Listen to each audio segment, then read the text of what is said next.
Un souffle ancien traverse les dunes du temps, porteur d'une cité jadis dressée vers les cieux. Babylone, prodige d'argile et de rêves, s'élevait dans un silence lourd de promesses et de murmures divins. Chaque brique incarnait la quête d'un homme pour toucher l'inaccessible, et chaque mur résonnait du chant d'une langue unique, prête à unir la terre et le firmament. Mais l'ambition, comme un orage silencieux, finit par diviser ce cœur d'âme et disperser ses voix au vent. À présent seuls subsistent des fragments ensevelis, énigmes muettes qui invitent à sonder les ombres. Oserons-nous marcher sur les ruines de cet élan prodigieux pour y dénicher la trace d'un rêve que personne n'a jamais vraiment oublié ? Sur la vaste plaine de Sumer, là où l'Euphrate se scinde en méandres lents, la terre offrait son limon parfumé à celles et ceux qui en savaient tirer le meilleur. Aux premières lueurs, les roseaux bruissaient sous le souffle du désert, comme autant de chuchotements invitant l'homme à poser son regard sur l'horizon infini. De ce tapis d'argile et d'eau naquirent étoiles les premiers des villages, assemblage fragile de huttes aux toits de chaume, où l'on élevait déjà, avec un soin presque religieux, de simples monticules de pierre et de détritus façonnés par la main humaine. C'était l'aube d'une ingénieuse alchimie. Mêler l'élément brut, la terre, à l'outil minimal, la brique séchée au soleil, pour inaugurer une nouvelle ère, celle des cités. Pendant des siècles, le geste resta humble. Une motte d'argile ici, une barque chargée de roseaux là. Les oasis de chaleur s'animaient de modestes rassemblements où l'on délimitait l'espace commun par des palissades de roseaux et d'osiers. Mais sous ce foisonnement apparent de simplicité se tramait un lent dessein, apprivoiser la boue pour en faire des fondations. Les habitants de la région, héritiers d'une mémoire orale millénaire, se souvenaient pour des récits de créatures divines, enseignant aux premiers mortels l'art de cuire la terre pour la rendre indestructible. Ces mythes se glissaient dans les veines du peuple, fortifiant l'idée que l'homme, en alliance avec les éléments, pouvait transcender ses limites. Au cœur de ce quotidien naissant, naquit le métier de briqueur. Armé d'une simple moule en bois, l'artisan façonnait l'argile humide, y inscrivait parfois son nom ou un signe de protection, puis exposait la forme aux rayons brûlants du soleil. Chaque pièce, une fois dressée en rang méticuleux, témoignait d'un rituel silencieux, l'union patientielle du feu céleste et de la matière primordiale. Des années plus tard, ces briques séchées, soudées à l'aide de bitume extrait des entrailles du sol, deviendraient seulement la colonne vertébrale des palais et des murailles. Mais tout commença par ce geste simple, répété à l'infini, comme un mantra têtu refusant de céder au hasard. Les premières palissades cédèrent d'or la place à des murs de terre crue, plus épais, plus nobles. On y glissait des impressions de roseaux, vestiges incisés dans la glaise pour absorber les tensions et empêcher la fissuration. Les perspectives changeaient, la cité émergeait du désert, non plus comme un pansement de branchage, mais comme une entité consciente de sa force.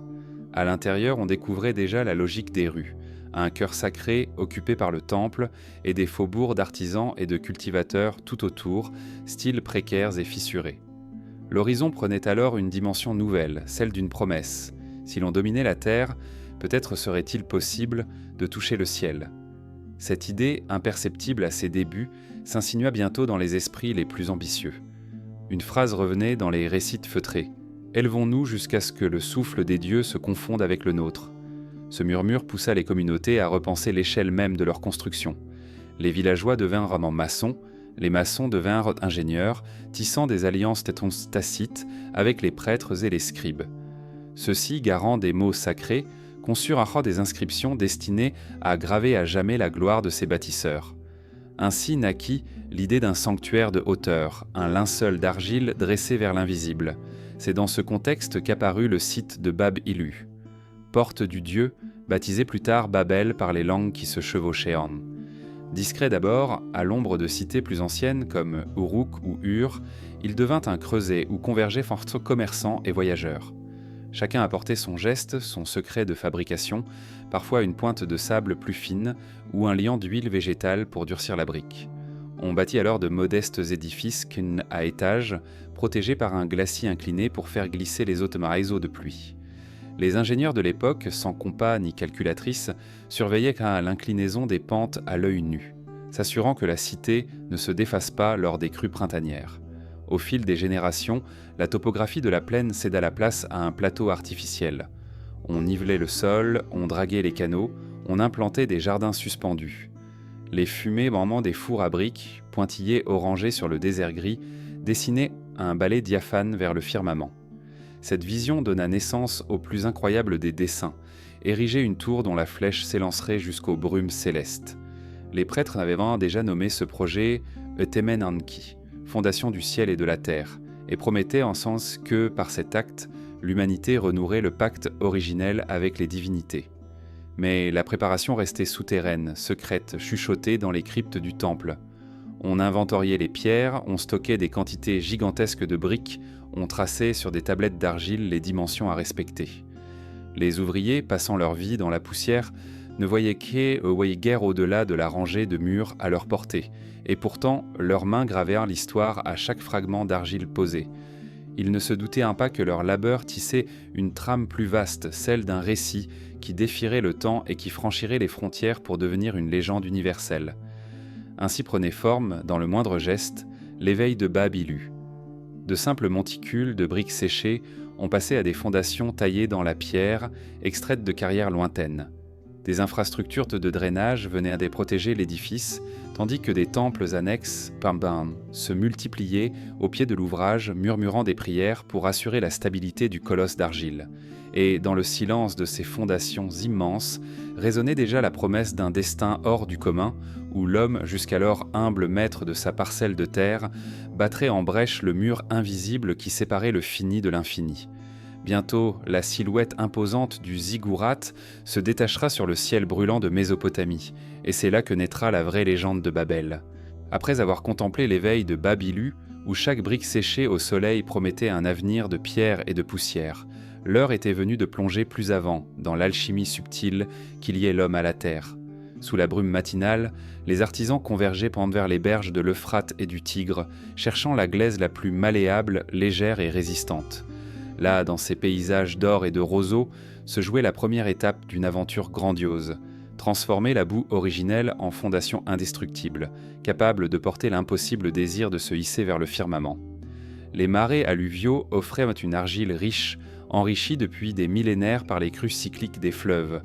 On y puisait une matière vivante, farouchement porteuse de mémoire minérale dont seule la main humaine savait extraire la promesse de stabilité. Les charrettes attelées de bœufs robustes revenaient chargées de ballots humides, enveloppés de joncs pour conserver l'humidité. Chaque dépôt au chantier s'accompagnait d'un parfum étrange, un mélange de terre tiède, d'eau douce et d'humus ancien. C'était le premier rituel, laisser reposer la glaise dans un espace clos, à l'abri du vent, pour que les grains d'argile s'agrègent et gagnent en cohésion. Le façonnage restait un art patient. À l'aide de moules rectangulaires, en peuplier ou en sycomore, les ouvriers composaient des rangées parfaitement ordonnées de briques brutes. Le geste, presque chorégraphié, se répétait 1000 fois par jour. Presser l'argile contre la paroi, chasser l'excès d'eau, lisser la surface, puis retourner délicatement l'empreinte pour que la brique s'échappe sans se fêler. Les moules humides à leur tour exigeaient une attention constante. L'argile sinon s'accrochait et déformait la forme prévue. À l'issue de cette étape, les formes légumes, grises et sombres, reposaient côte à côte, attendant l'étreinte brûlante du soleil. Lorsque le ciel atteignait son zénith, les briques découvertes s'étalaient sur des plateformes de bois ou de roseaux. Le soleil de Mésopotamie, impitoyable, semblait vouloir cuire la terre plus vite qu'elle ne le souhaitait, provoquant parfois des craquelures profondes. Pour contrer ces fissures, on superposait les briques sur plusieurs épaisseurs, permettant à l'air de circuler et de maintenir une chaleur régulière. Les contremaîtres scrutaient l'évolution des formes, réajustant l'orientation des plateformes au gré des nuages et des vents. Ce n'était pas un simple séchage, c'était l'ultime baptême où l'argile livrait son essence indomptable. Peu à peu, la production se professionnalisa. Des quartiers entiers de la cité se dédièrent à la fabrication des briques et des mortiers. Chaque ouvrier maîtrisait un savoir-faire pointu. Certains triaient déjà la glaise la plus pure, d'autres y mêlaient du sable fin pour alléger la structure, et d'autres encore développaient des mélanges spéciaux de bitume et de débris végétaux pour améliorer l'étanchéité. L'organisation d'une telle industrie naissante impliquait la gestion des stocks, la répartition des tâches et l'établissement de calendriers précis pour recevoir les livraisons de matières premières, un exploit logistique avant même l'invention de l'écriture alphabétique. L'écho du glaise se mêlait aux ambitions politiques. le pouvoir se jouait désormais dans la taille et la forme des briques. Les rois exigeaient des exemplaires portant leur nom, gravés en cunéiforme, pour immortaliser leur règne. Lorsque Hammurabi standardisa les mesures et imposa un type unique de briques, c'était autant une révolution technique qu'un acte de souveraineté. La cité tout entière se voyait unifiée par l'identité de ses composants. Les briques, devenues marqueurs de légitimité, circulaient dans tout le royaume, scellant un territoire dont la cohésion se lavait dans l'argile. Au-delà de la politique, la matière même de l'argile portait une charge symbolique. Dans les mythes mésopotamiens, l'homme naissait de la terre modelée par les dieux, et l'argile incarnait le lien sacré entre le céleste et le terrestre. En manipulant cette substance, les bâtisseurs rendèrent hommage à une créature primordiale, tissant une passerelle entre le limon et le souffle divin. Les prêtres, gardiens de ces récits, prononçaient des incantations pour bénir chaque nouvelle fournée, invoquant la protection d'Enki, maître des eaux, afin de garantir la solidité des murs et la sérénité des âmes. L'ambition grandissait avec l'empilement des couches de briques. Chaque rangée supplémentaire exprimait l'audace humaine, défiant les lois du poids et de l'équilibre. On inventa des renforts d'angles, des encorbellements et des glacis inclinés pour soutenir les charges vertigineuses. Les archives révèlent que des ingénieurs calculaient déjà sur des tablettes la contrainte que chaque brique endurerait. Ces hommes de l'ombre traçaient ainsi des esquisses rudimentaires, anticipant les mouvements de la structure avec une finesse que l'on qualifierait aujourd'hui de génie civil. Dans l'ombre des ateliers, la cité se transformait. Les maisonnettes de bois et de roseaux, jadis préférées pour leur légèreté, cédèrent la place aux demeures de terre cuite. Les rues, autrefois sinueuses et incertaines, s'alignaient désormais en damier, guidées par la rigueur imposée par la production de briques standardisées. Les espaces ouverts se paraient taureaux de couleur ocre, tandis que les murs s'élevaient, austères et majestueux, comme la promesse d'une ville à la fois protectrice et intimidante. Pourtant, cette montée en puissance avait un prix. L'accès à l'eau pour la préparation de l'argile drainait les cours d'eau, perturbant les canaux agricoles. Les bords des fleuves, jadis couverts de roseaux, se retrouvaient dénudés, menaçant l'écosystème fragile. Les chroniqueurs de l'époque évoquent des tensions entre les fermiers, réduits à ignorer les crues de printanières, et les maîtres des briqueteries, exigeant toujours plus de matériaux. La terre même, source de vie, se voyait exploitée avec un zèle effréné. Malgré ces difficultés, les rêves d'élévation prospéraient. On commença à imaginer une forme architecturale inédite. Non plus de simples murs, mais une pyramide à degrés, un gigantesque escalier vers l'invisible. Les tablettes décrivent un édifice si monumental que seuls les plus hauts prêtres pouvaient en mesurer l'ampleur. Les inscriptions gravées dans l'argile promettaient une rencontre entre le souffle humain et le silence des cieux, un pacte chiffré en milliers de briques. L'organisation de ce projet colossal exigeait la coordination de milliers d'ouvriers. Des caravanes de mulets et de chariots approvisionnaient en temps continu le chantier.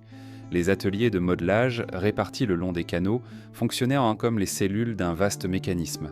Chacun connaissait sa place. Le compagnon creusait la glaise, l'apprenti réglait comment les moulures, le maître surveillait le séchage, et les scribes notaient les quantités consommées. Leur labeur collectif ressemblait à une symphonie d'ombre, un ballet silencieux célébrant la grandeur à venir. Alors que le sommet de la future tour se dessinait, à peine dans l'horizon embrumé, une énergie nouvelle se diffusait dans Bas-Bilou.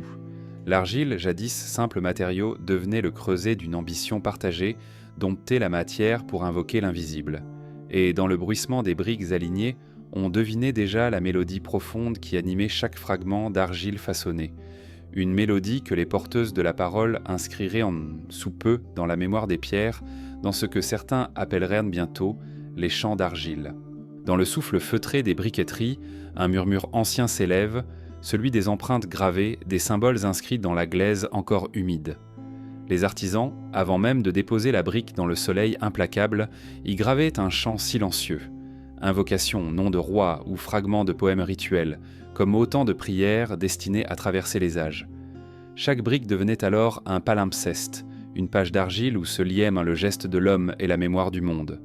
On a retrouvé, enfouis sous des siècles de poussière, des rangées de briques portant en creux les mots d'Hammurabi, proclamant la justice du roi, ou encore l'empreinte des prêtres d'Enlil, implorant la clémence des cieux. Ces inscriptions, semblables à des strophes muettes, résonnaient néanmoins dans l'écho métallique des murailles. Elle racontait la volonté des puissants, la dévotion des fidèles, et parfois la crainte d'un temps où l'homme jouerait le funeste enfant défiant l'invisible. La technique était discrète, presque intime. L'artisan le pouce appuyé sur un coin du moule, glissait l'outil pointu dans la pâte tendre, traçant des traits nets et profonds. Aucun mot n'était prononcé. La langue se murmurait dans la glaise, s'y enfonçait comme un secret confiné. Puis l'élan... La brique partait au soleil. La chaleur fixait à jamais ses marques, figées dans la structure de la matière, prêtes à défier l'érosion du temps et la soif des déserts. Ces pierres de mémoire jouaient un rôle essentiel. Elles rassemblaient les récits disparates sous la bannière d'une cité unifiée. Lorsqu'on parcourait les murs du palais plus royal, on lisait là les récits de bataille, les alliances durant scellées, les tractations marchandes. Les scribes, héritiers d'une tradition millénaire, veillaient à la cohérence de l'histoire. Chaque brique, mot à mot, participait à l'épopée babylonienne. Les champs d'argile n'étaient pas que des archives politiques. Dans les quartiers des artisans, on découvrait des fragments poétiques, des acclamations à Ishtar, des louanges à Marduk. On y trouvait les noms de femmes dévouées à la divinité, des formules destinées à protéger les foyers et même des ébauches de comptines destinées aux enfants. La vie privée, tout autant que le destin des empires, trouvait sa place sous la forme la plus humble qui soit, une brique séchée. Cette pratique contribua à forger l'identité de Babylu. Chaque habitant, en passant devant un mur publié par le souverain, se souvenait que sa cité n'était pas seulement un agglomérat de terre et de pierre, mais un livre colossal écrit à même ses fondations. Le rapport à l'espace n'était plus passif. Il devenait une lecture fragmentée où la ville offrait elle-même ses mots pour qui savait interpréter le langage des signes cunéiformes. Progressivement, les inscriptions gagnèrent en complexité. Les pictogrammes, jadis rudimentaires, se muèrent en signes stylisés, capables de rendre la nuance des verbes, la texture des sentiments et la musicalité des incantations. Le geste de tracer devint un art. Certains graveurs façonnaient des motifs ornementaux autour des caractères, invitant l'œil à glisser le long des murailles comme on suit la partition d'un chant. Ces arabesques d'argile absorbaient la lumière rasant le mur, créant des jeux d'ombre et de relief qui animèrent les inscriptions d'une vie presque surnaturelle. Parfois, on économisait les inscriptions à dessin.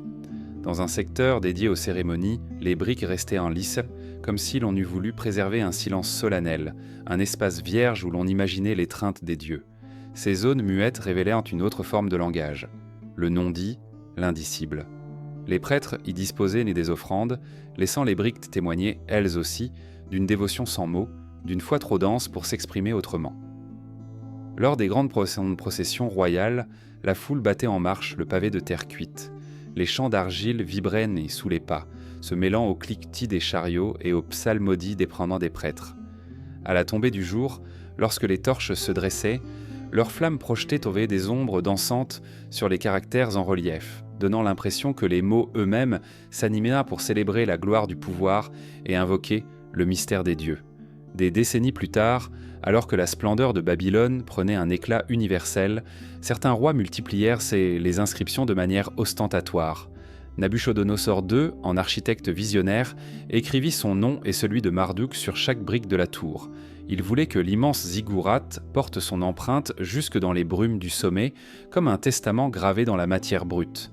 Mais dans cet excès, naquit la discorde. Les prêtres craignaient que l'orgueil du roi n'attire la colère céleste. Les écrits de l'époque révèlent un dilemme secret.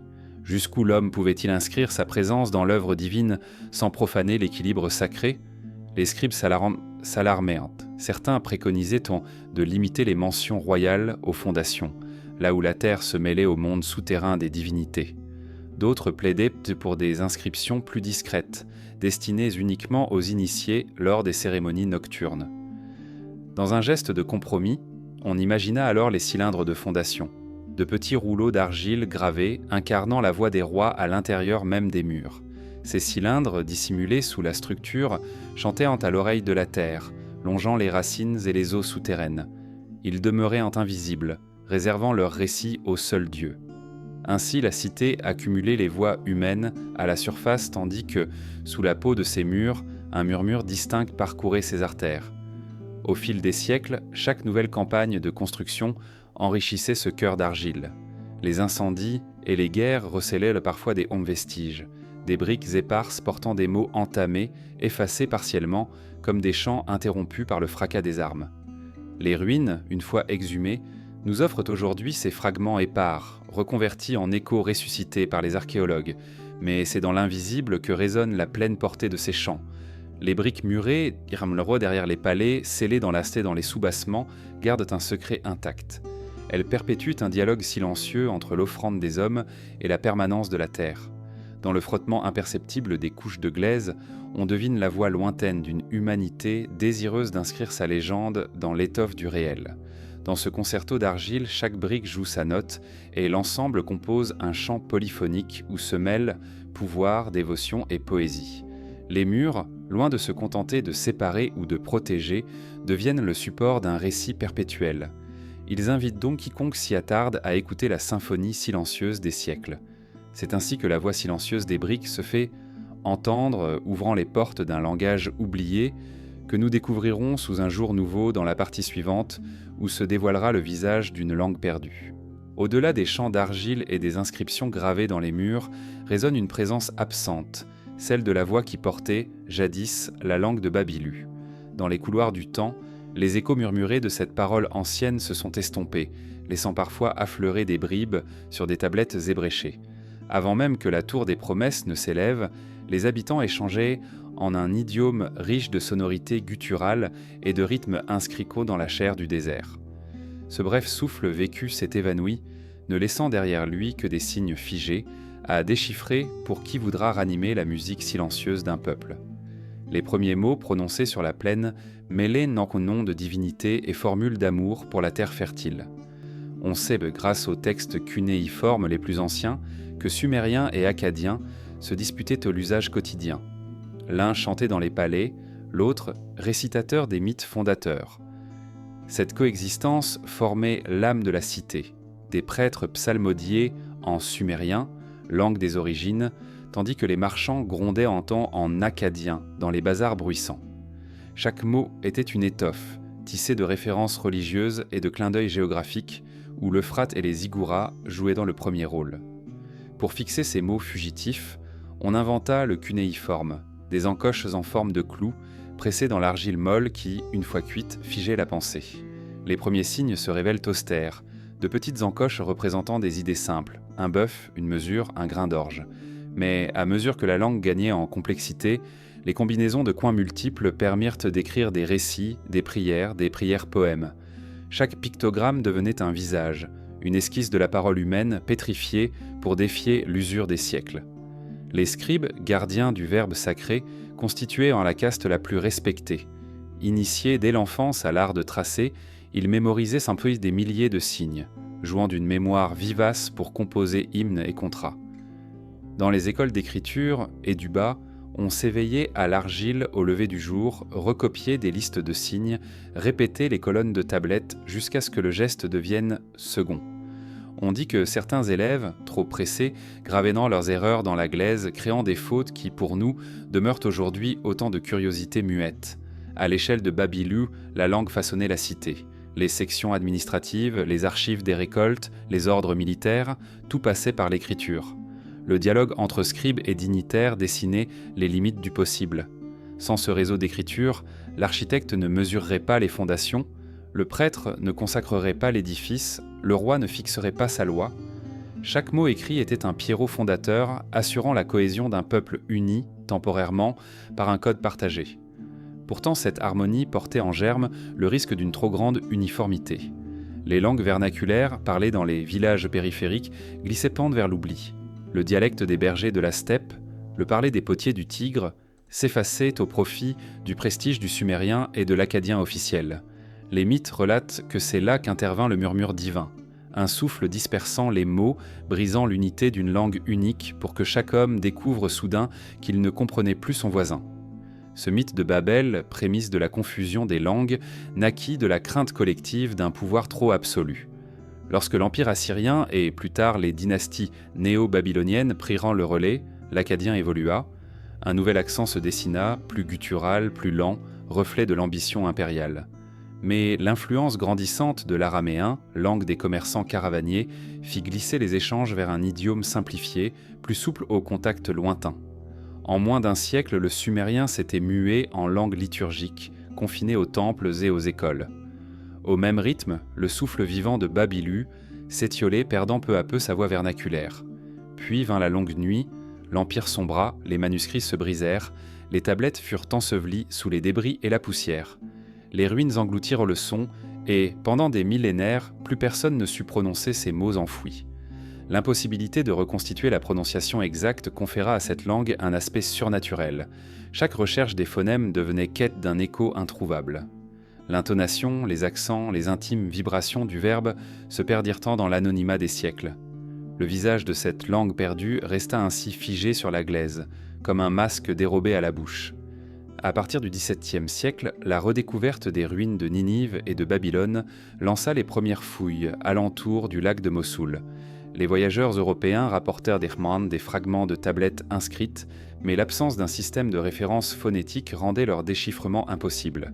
Les textes s'empilaient, inertes, dans les musées naissants, attendant un souffle de lucidité pour animer leurs signes muets. Ce n'était qu'avec Henry Rawlinson et la découverte de la stèle de Behistun au cœur de la montagne de Bakhtiar que la lumière jaillit enfin.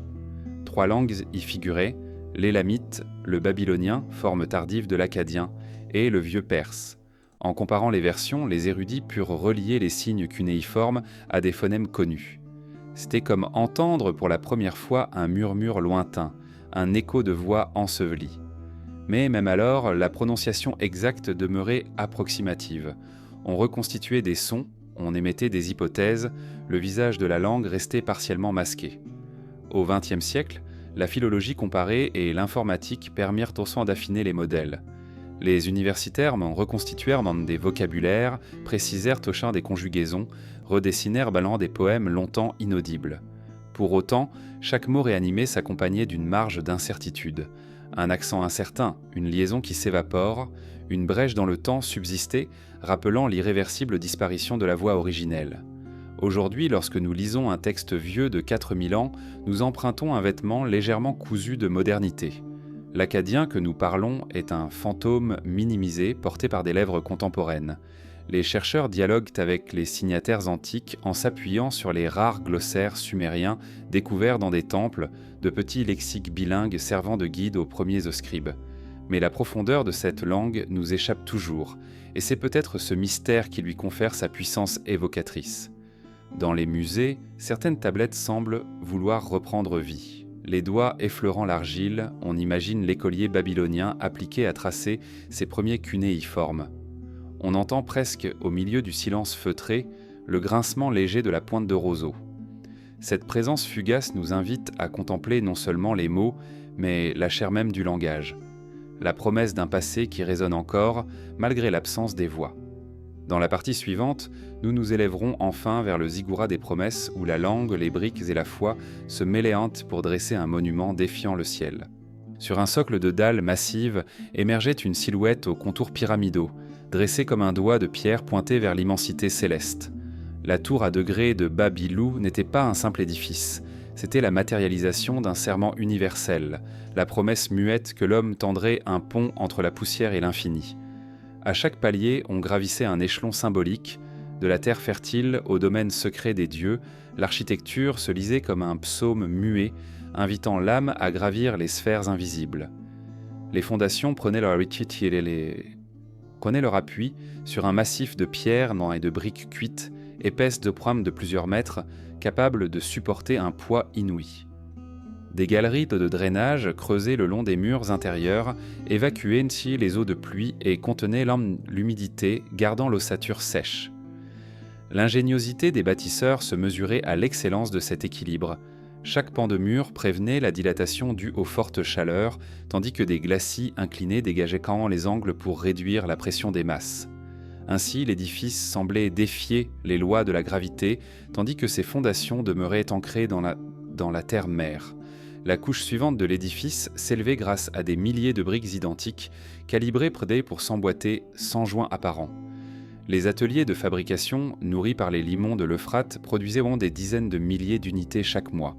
Les charrettes, filant sur des routes de terre battues, convoyaient certains de ces modules d'argile vers le chantier, où des échafaudages de bois multipliaient les niveaux de travail. Les ouvriers se relayaient sans discontinuer. Le porteur d'eau, l'apprenti mouleur, le maître briqueur, l'inspecteur gravant discrètement une marque de qualité sur chaque brique destinée aux étages supérieurs. À mi-hauteur, une rampe douce spiralait autour de la structure, permettant aux prêtres et aux dignitaires de monter en procession jusqu'au sanctuaire élevé. Cette rampe de pierre basanée absorbait la lumière rasante du matin, projetant des ombres filigranées sur la paroi texturée. Des niches carrées, régulièrement espacées, accueillaient des statues de terre cuite représentant des divinités tutélaires alignées comme des sentinelles silencieuses. Chaque pas sur la rampe résonnait d'un écho grave, rappelant la lente progression du corps humain vers l'élévation suprême. Au sommet, un petit temple s'appuyait sur une plateforme génitrice, surplombant la cité par-delà les toits de terre. Les murs intérieurs, recouverts de mortier blanc, bâillaient sous des colonnes de bois ouvragé. Là, l'air devenait plus frais, chargé d'encens et de chants sacrés. On racontait que les prêtres, drapés dans des étoffes légères, y ouvrirent des trous dans le plafond pour laisser les rayons du soleil filtrer, créant un prisme divin qui dansait sur les statues d'or et d'albâtre. Le sanctuaire se dissolvait alors dans la lumière, comme un fragment d'éther solidifié. Chaque année, lors de la grande cérémonie de l'équinoxe, la cité tout entière convergeait vers le ziggurat. Les tambours résonnaient, des offrandes de céréales et de vin coulaient au pied de l'édifice et les prêtres entonnaient en rentonnée des prières destinées à stabiliser l'ouvrage contre les soubresauts de la terre. Les foules, vêtues de tuniques brodées, avançaient en silence, fascinées par la prouesse technique et la gravité sacrée du monument. Les enfants étaient alignés le long des murailles, levant les yeux vers le sommet, tandis que les anciens murmuraient la généalogie des rois qui, d'ombre en ombre, avaient agrandi la tour. Autour du ziggurat, la cité formait un cercle concentrique. Jardins suspendus, bassins miroirs, canaux bordés de palmiers et de chanterelles d'eau. Les reflets de la tour se multipliaient dans les bassins, créant l'illusion d'une cité inversée sous la surface. Les marchands disposaient leurs étals de part et d'autre des avenues principales, vendant des briques gravées, des scarabées en talisman et des amulettes de lapis lazuli. L'ensemble vibrait d'une énergie presque symbiotique, où le monument extra-urbain absorbait la ferveur des habitants et la redistribuait sous forme de cohésion collective. Le ziggurat devint bientôt un repère lisible à des dizaines de kilomètres. Les caravanes caravanèrent à son ombre, guidées par ses contours familiers. Les nomades du désert, surpris par cette montagne d'argile au milieu de l'horizon plat, y voyaient dans le signe d'un lien sacré entre les rives du Tigre et les astres. Certains troubadours, comme frappés par l'aura de mystère, composaient dans des chants à la gloire de l'astre de pierre, relayant la légende bien au-delà des frontières du royaume. La forme elle-même du ziggurat symbolisait l'union du ciel et de la terre. Chaque gradin était associé à une sphère céleste, Vénus, Mars, les Pléiades, tandis que les fondations s'enfonçaient vers le monde souterrain, royaume d'Ereshkigal. Cet assemblage cosmique se lisait dans la topographie même du monument, transformant la montée en un voyage initiatique où l'on quittait progressivement le monde profane pour atteindre l'intimité divine. Dans le murmure des pierres, on percevait aussi l'ombre de l'orgueil humain. Les prêtres mettèrent en garde contre la tentation de toucher le domaine des dieux, évoquant que si l'homme gravissait trop haut, les cieux pourraient renverser son œuvre. Les récits rapportent que lors d'un violent orage, la foudre fendit l'angle nord, laissant une cicatrice profonde sur la face du ziggurat. Les habitants virent là un avertissement. L'édifice n'était pas seulement le témoignage de la puissance humaine, mais aussi la fragilité de son audace. Pour renforcer le monument, on procéda à des réparations minutieuses. Des ingénieurs scellèrent des briques neuves, replacèrent les contreforts érodés et réparèrent les canaux de drainage obstrués. Chaque intervention était l'occasion d'une cérémonie discrète. Des rouleaux de fondation étaient enfoncés dans la base, imprégnés d'encens et de formules d'Enki, afin d'assurer la longévité du serment pris jadis par les premiers bâtisseurs. Et c'est dans la tension de ce dialogue constant entre la pierre et les cieux que se jouait l'essence même du ziggurat, un monument de promesses, fragile alliance entre l'homme et le divin. Un pacte muet prenait forme à l'ombre de cet édifice, que nous explorerons en plongeant dans le pacte des briques. Les briques ne sont pas de simples modules d'argile durcis. Elles incarnent un pacte silencieux, un engagement profond entre l'homme et la matière.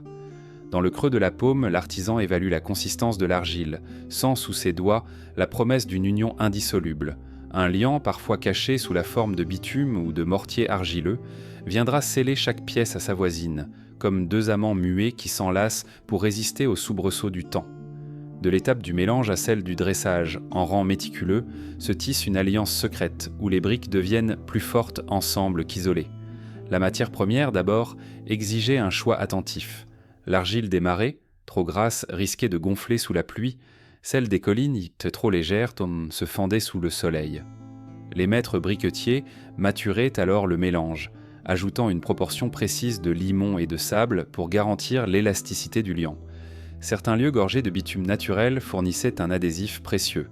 Chauffé, il coulait comme une sève sombre, comblant les interstices entre les briques, repoussant l'eau et protégeant la structure de l'érosion. Ce mortier végétal ou minéral portait en lui l'héritage de la terre et la force d'un secret soigneusement gardé. Dans les ateliers, la préparation du liant devenait un rituel codifié. On récitait des formules destinées à invoquer Enki, protecteur des eaux, pour que le mélange ne trahisse pas sa promesse. Des fumigations d'encens aux fragrances résineuses ajoutaient une dimension sacrée à l'opération. On disait que l'odeur même liait la glaise aux astres. Les prêtres, dans l'ombre des murs à venir, versaient leur bénédiction sur les chaudrons remplis de mortier, tandis que les chefs d'atelier gravaient sur leurs tablettes les proportions exactes, conscients que la longévité de la tour dépendait de la pureté de ce pacte chimique et symbolique. Ce lien silencieux se retrouvait dans les textes cunéiformes. Les tablettes de fondation mentionnaient non seulement le souverain et la divinité tutélaire, mais aussi la formule du mortier, comme si le moindre grain de sable faisait partie intégrante de l'offrande. Les rois, soucieux de la pérennité de leur œuvre, demandaient que le liant porte le nom de la cité afin que Bab-Ilu soit inscrite dans chaque interstice. Le pacte des briques n'était plus seulement technique, il devenait une marque d'identité, un sceau d'appartenance collective transcendant la simple architecture. L'organisation du chantier se fondait sur cette confiance partagée.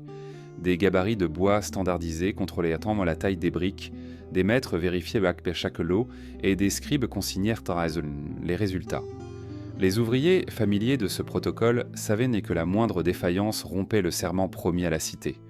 Les plus expérimentés interceptaient les craquelures, les rebutaient dans le mortier frais, tandis que les novices suivaient un apprentissage silencieux, apprenant autant par le geste que par l'observation. Ce compagnonnage créait une hiérarchie immatérielle, fondée sur la maîtrise du pacte matériel. Les cérémonies de pose des premières briques devaient confirmer ce travail invisible. Une offrande de vin et de pain ornée d'empreintes symboliques accompagnait la première rangée, et les chants des prêtres résonnaient sur le sol nu. Le geste collectif, lorsqu'on déposait la brique d'angle, scellait l'entente entre les habitants, les artisans et les dieux. À chaque étage achevé, on renouvelait la cérémonie pour assurer la cohérence du liant, comme si chaque strate de mortier réactivait la promesse initiale, la renouvelait face aux menaces du temps et aux secousses de la terre. Pourtant, le pacte des briques révélait aussi une tension latente. Ces mêmes mortiers, désormais gorgés de prières et de symboles, devenaient entre les vitrines de l'orgueil humain. Les campagnes de rénovation, rares et coûteuses, jetaient un voile de doute sur la solidité de l'union. Des fissures invisibles, nées de variations de température ou d'une préparation bâclée, pouvaient se révéler soudain dans l'épaisseur des murs, menaçant la stabilité de l'ensemble. Chaque trou réparé, chaque joint refait, était l'occasion d'un nouveau rituel, d'une nouvelle invocation pour garantir le serment jamais totalement acquis. Les fouilles modernes nous offrent des fragments de ce pacte. Des échantillons de mortier analysés en laboratoire révèlent parfois des fragments de végétaux ou des cristaux de sel, vestiges de la composition précise. Les archéologues identifient des strates successives de liant, témoignant des réparations successives et des modifications de recettes. Ces preuves scientifiques révèlent que le pacte ne fut jamais immuable. Il s'adapta, se transforma en fonction des défis climatiques et politiques. Mais c'est dans l'invisible, sous les couches de terre et de sable, que le pacte des briques demeure le plus puissant. Les cylindres de fondation, enfouis sous les assises, conservent peut-être des textes de rituels jamais dévoilés, des prières scellées à l'abri des regards. Ces messages muets échappent encore à notre compréhension, promettant que le véritable secret de l'union entre l'homme et la pierre reste enseveli. Lorsque la chaleur des fours s'éteint et que le grain du mortier se fond dans la mémoire des murs, il ne reste plus qu'une promesse infinie, celle d'un élan suspendu entre la terre et l'air. Dans le bruissement de chaque paroi, on perçoit déjà le souffle incertain qui précédera la confusion des langues, prélude au fracas céleste que nous explorerons dans la partie suivante. Fonsebeajos, Debon Saledransom Ceteraon, dans le sillage du pacte silencieux noué entre les briques et les hommes, une force plus subtile se mit à souffler sur Babilou. Le ziggurat, cet hommage d'argile et de prière dressé vers les cieux, avait cristallisé l'effort collectif et l'espérance partagée. Mais alors que les derniers remortiers scellés pendent les étages supérieurs, un souffle inattendu modifia le cours des choses. Un vent divin, porteur de mystère, vint altérer le lien de parole qui unissait les bâtisseurs. Et c'est dans ce frémissement imperceptible que commença la grande dispersion des voix, prélude à un silence étrange où chaque mot devint hésitation. Les textes sacrés évoquent l'instant comme un souffle d'Enlil, le dieu de l'air et des tempêtes, qui, irrité par la témérité humaine, souffla dans les tourbillons célestes. Ce vent innommable traversa les rues bordées de briques ornées, glissa le long de la rampe hélicoïdale et se faufila dans les loges des prêtres. Alors, dans un murmure fuyant, les mots se dénouèrent. Ibrex et Orangtum se mua en Jbiruk Shaikitu, et soudain le sens s'échappa. Les phrases n'étant plus partagées, les cœurs crurent perdre le chemin. Les récits bibliques, plus tardifs, reprirent et magnifièrent cette légende, la nommant Tour de Babel. Mot probablement issu de l'acadien Bab-Ilu, porte du Dieu. Selon la Genèse, Dieu confondit les langues pour qu'aucun homme ne puisse comprendre son frère. Mais si l'on replace cette histoire dans le contexte mésopotamien, on discerne une vérité plus nuancée.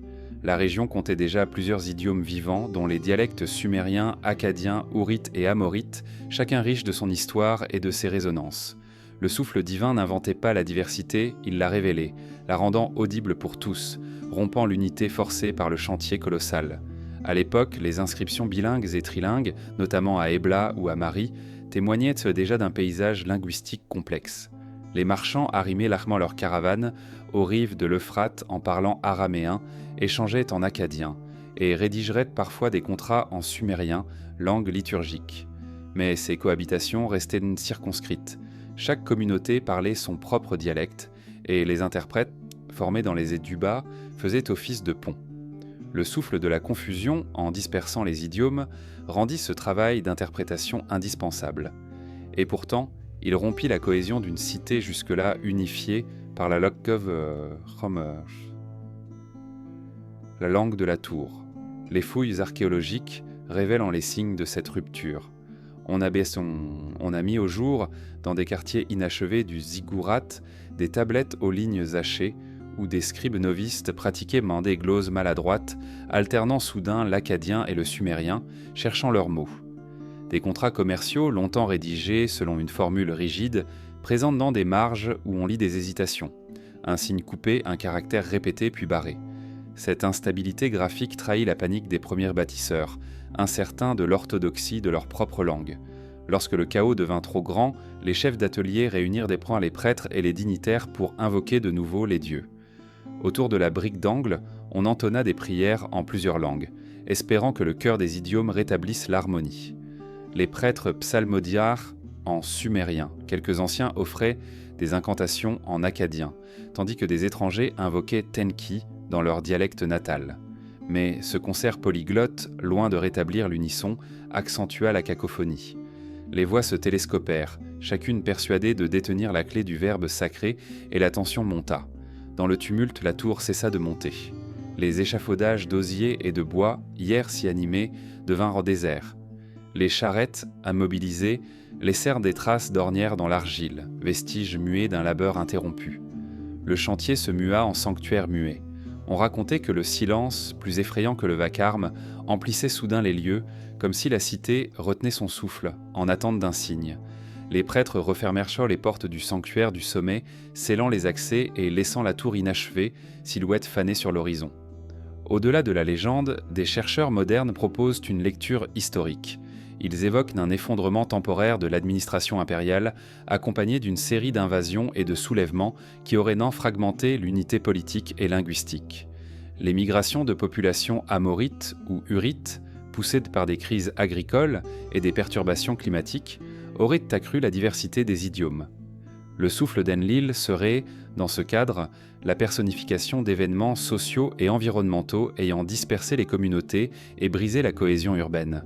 Pourtant, même en admettant ces causes tangibles, le récit du souffle divin conserve une portée symbolique. Il rappelle que la langue est le lien vivant qui unit les individus. Lorsqu'une langue s'ouvre à la diversité, elle gagne en richesse, mais lorsqu'elle se ferme, elle se fragmente. Baby-Lu, forcé par son propre désir d'élévation, venait d'expérimenter cette leçon. L'unité des voix ne se décrète pas. Elle se tisse dans l'interaction, l'écoute et la tolérance. Des siècles plus tard, la tour de Babel resta inachevée, dressant ses paliers brisés comme un défi muet à l'ambition humaine. Les ruines, englouties sous les sables mouvants, firent naître un sentiment d'étrange mélancolie. Ici reposait un projet où l'homme avait voulu défier la distance qui le séparait du divin, mais où il avait oublié que la parole, seul pont possible, exige un fragile équilibre. Aujourd'hui, alors que nous contemplons les tablettes fragmentaires décryptées dans les musées du monde, nous entendons, dans le silence de ces signes, le souffle rompu d'une cité impatiente. Nous percevons un murmure, parfois entrelacé de deux mots superposés, comme un écho lointain de ce vent sacré. Et c'est ce même murmure qui nous invite à explorer, dans la partie suivante, le fracas céleste qui accompagna la dernière phase du mythe, lorsque la tour, ébranlée par l'orgueil, affronta la colère des dieux. Un voile sombre s'était abattu sur Baby-Lu, comme si l'azur lui-même se retirait devant l'audace de la tour. Les derniers rayons du soleil glissaient sur les briques chauffées, offrant un dernier éclat d'or avant que tout ne bascule. Dans l'immense silence qui précéda l'orage, on crut entendre le lointain claquement des portes célestes, prêtes à s'ouvrir pour laisser apparaître une colère ancestrale. Les prêtres, postés au sommet du sanctuaire, observaient dans l'horizon tombé de nuages, comme on scrute un présage prêt à interpréter le moindre mouvement des courants aériens. Les plaines mésopotamiennes connaissent parfois des orages d'une puissance inattendue. Nappes de grains de poussière, soulevées par des rafales sèches, nuages noirs comme de l'encre, soudain percés d'éclairs, zébrant le ciel d'une lumière crue. Ici, le contraste entre la quiétude apparente de l'après-midi et la fureur qui s'annonce est saisissant. D'un instant à l'autre, l'air, chargé d'électricité, vibre d'un frémissement imperceptible, puis libère un cri sonore qui résonne dans toutes les directions. Les habitants habitués aux caprices du Tigre et de l'Euphrate n'avaient jamais vu une telle intensité au-dessus de leur cité. Au cœur du ziggurat, les prêtres d'Enlil se préparèrent au rite de purification. Ils disposèrent dans des trépieds d'encens, enveloppant l'air de volutes odorantes censées apaiser la furie céleste.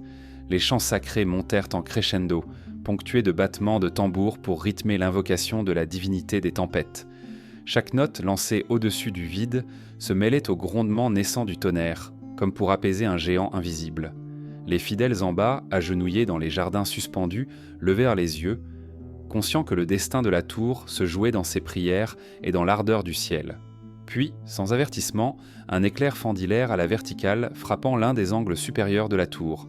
Le claquement qui s'ensuivit, suivi d'un grondement sourd, se répercuta contre les murs intérieurs, projetant des ombres dansantes sur les niches et les statues de terre cuite. Un souffle de vent, plus puissant qu'un ouragan, s'engouffra dans les galeries, arrachait les panneaux de roseaux, ébranlait les échafaudages de bois. Les ouvriers, surpris en plein travail, furent projetés à terre, étranglés par la poussière et les débris. Le ciel semblait avoir ouvert ses portes pour châtier l'arrogance des hommes. Le fracas se propagea jusqu'aux quartiers riverains. Les maisons de terre crue, vulnérables aux secousses, craquèrent comme des coquilles sèches. Des tuiles s'effondrèrent sous la violence du vent, des statues basculèrent dans leur socle. La rampe hélicoïdale, si fière auparavant, se fissura à plusieurs niveaux, laissant échapper des blocs de briques qui roulèrent à là jusqu'à la voie principale, obstruant l'itinéraire des charrettes. Les canaux, envahis de feuilles et de branches arrachées aux palmeraies, débordèrent, inondant partiellement les rues. Le paysage familier se mua en quelques instants en un décor chaotique et inconnu. Au milieu de ce tumulte, les cris de panique montèrent, on courait pour se mettre à l'abri, on appelait les familles dispersées. Les prêtres, serrant leurs tablettes gravées de formules de protection, restèrent dans le stoïque, cherchant à canaliser la terreur collective. Ils exhortèrent la foule à répéter les incantations, à allumer de nouveaux feux d'encens, comme si la fumée devait combler la faille ouverte entre la terre et le ciel. Mais chaque nouvelle rafale semblait balayer l'effort humain, rappelant à tous la fragilité de leur entreprise face à la colère des éléments. Lorsque la pluie, d'abord fine et électrique, se mit à tomber en nappes épaisses, l'eau pénétra les murs, révélant l'importance du pacte des briques. Le bitume, pourtant invoqué pour repousser l'humidité, se mit à cloquer. Les joints se gonflèrent, libérant des filets d'eau douce qui creusèrent des galeries sous les assises. Les cavités, autrefois remplies de mortier, se transformèrent en canaux sinueux, détournant la pluie vers l'intérieur et compromettant la cohésion structurelle de la tour. Les ingénieurs tardent recroquevillés sous un dé protecteur assistaient, impuissants, à cette infiltration destructrice. Pendant que l'orage rugissait, les scribes firent l'inventaire des dégâts. Sur leurs tablettes, ils gravèrent, à l'encre rouge, le nombre de tuiles brisées, le nombre de briques écroulées, les fractures apparues dans les parois. Chaque chef de section fut sommé de témoigner, d'enregistrer dans la mémoire de la cité l'ampleur du désastre. Ces archives, promises à un dépôt sacramentel sous les dalles du temple, devaient ainsi servir d'avertissement aux générations futures. Même la pierre, quand l'humanité la hisse trop haut, peut fléchir sous le poids des cieux. Lorsqu'enfin le vent se calma, la tour se tenait à moitié défaite, silhouette écorchée sur un ciel en suspens. Le silence qui suivit fut plus grave que le fracas. Aucun oiseau ne reprit son vol, aucune palme ne frémissait. La cité tout entière retint son souffle, comme si la défaite temporaire du chantier imposait une méditation collective. Les prêtres, reprenant leur souffle, rassemblèrent les fidèles autour du sanctuaire bas et démantelé, entamant un hymne funèbre pour célébrer la résistance des pierres restantes. Les historiens modernes considèrent cet épisode comme le moment charnière du mythe de Babel, le ciel, trop longtemps défié, recouvrant son autorité d'une force irrésistible. Certains attribuent à la violence de la tempête à un phénomène atmosphérique exceptionnel, sans participation divine, tandis que d'autres y voient la catharsis ultime d'une ambition humaine poussée à son extrême. Quoi qu'il en soit, la trace de ce fracas céleste demeure inscrite dans les strates mêmes de la plaine que l'on peut observer aujourd'hui dans les fouilles archéologiques. Couches de gravats, débris de mortier et sédiments marins témoignant d'une pluie violente. Et alors que le tumulte s'éloigne et que la tour, meurtrie mais debout, repose dans la pénombre d'un crépuscule humide, le silence émergera peu à peu pour envahir chaque recoin des étages inachevés. Dans ce silence apparaîtra la voix des pierres muettes, celle que nous explorerons dans la partie suivante lorsque la cité découvrira la puissance du mutisme. Le silence des tours. Lorsque le fracas céleste s'estompa, un calme inhabituel enveloppa la structure inachevée. Les paliers brisés du ziggurat semblaient en retenir le souffle même du vent, comme si la cité, surprise par la colère des cieux, avait décidé de se murer dans un mutisme profond. Aucun écho de pas, aucune plainte de bois cassé, seulement la poussière, étendue en nappes opaques, absorbant toute vibration. En cet instant suspendu, la tour apparaissait moins comme un ouvrage architectural que comme un organisme vivant, replié sur lui-même, incapable de prononcer le moindre mot. Les échafaudages désertés dessinaient des ombres filiformes sur les murs de briques, témoins muets d'un chantier abandonné. Chaque palier, jadis investi par les voix des artisans et des prêtres, offrait désormais un silence qui révélait l'ampleur de la rupture. Dans les corridors, les niches ornées restaient en vide. Les statues de terre cuite, autrefois alignées, comme des sentinelles, ne semblaient tant même plus exister. Seul le grain rugueux de la glaise parlait encore sous les doigts du hasard, générant un murmure imperceptible. Ce silence n'était pas simplement absence de bruit, il portait une densité presque palpable.